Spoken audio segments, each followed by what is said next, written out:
wassalatu wassalamu ala asrofil anbiya'i wal mursalin wa ala alihi washabihi ajmain amma ba'du. Sebelumnya terima kasih kepada teman-teman saya yang hari ini bisa hadir dalam rangka berdiskusi. Baik, kita langsung saja. Saya di sini akan menjelaskan tentang HAM. Sebelumnya teman-teman saya udah tahu belum apa itu HAM? Hak asasi manusia. Ya, saya di sini akan menjelaskan sedikit pengertian dari hak asasi manusia. Hak asasi manusia menurut Kamus Besar Bahasa Indonesia yaitu adalah hak yang dilindungi secara internasional, yaitu deklarasi PBB atau deklarasi of Human Rights. Nah, hak asasi manusia itu seperti hak untuk hidup, hak untuk kemerdekaan, hak untuk memiliki sesama manusia, hak untuk mengeluarkan pendapat kita masing-masing kepada masyarakat. Nah, yang kedua ada juga beberapa pengertian hak asasi manusia menurut para ahli ya. Yang pertama ada Franz Magnus, yaitu menurut Franz Magnus ini yaitu hak asasi manusia adalah hak-hak yang dimiliki manusia bukan karena diberikan, melainkan berdasarkan hukum positif yang berlaku. Ada juga Suetanjo Wigjo Soebroto. Menurut beliau ini hak asasi manusia adalah hak yang melekat secara kodratik dalam diri manusia yang dilahirkan dengan sosok biologisnya itu seperti manusia. Nah, ada juga dari Adnan Buyung Nasution. Dari Adnan Buyung Nasution ini yaitu hak asasi manusia. Adapun dari Adnan Buyung Nasution. Nah, dari Adnan Buyung Nasution ini hak asasi manusia adalah hak yang dimiliki oleh setiap manusia yang diperoleh atau dibawanya sejak lahir dalam dunia kehidupan masyarakatnya. Ada juga dari Jack Donnelly. Nah, Jack Donnelly ini hak asasi manusia itu setiap orang setara bagi setiap orangnya dan tidak dapat dicabut dari bersifat universal. Yang terakhir ada Mazhub Badarin.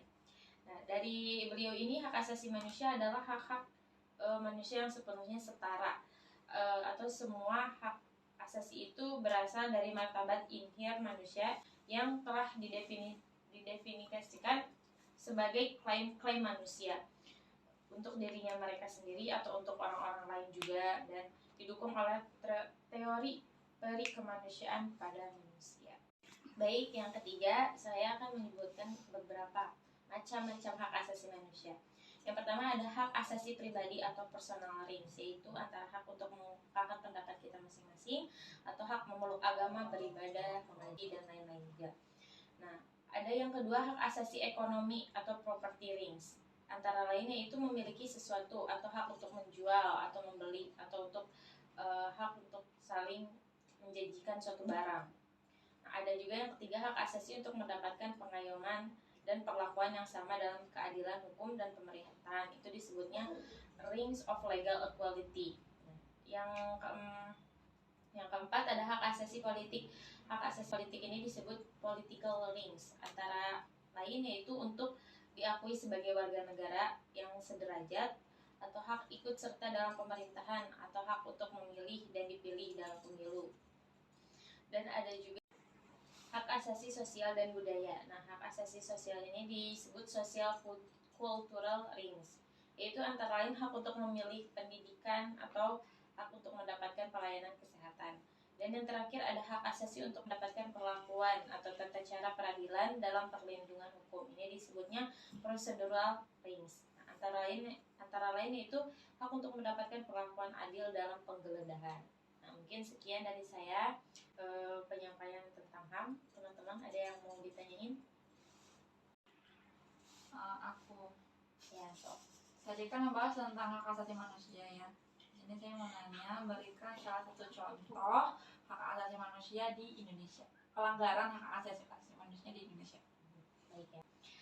Jadi ada beberapa contoh kasus pelanggaran HAM yang berat di Indonesia itu.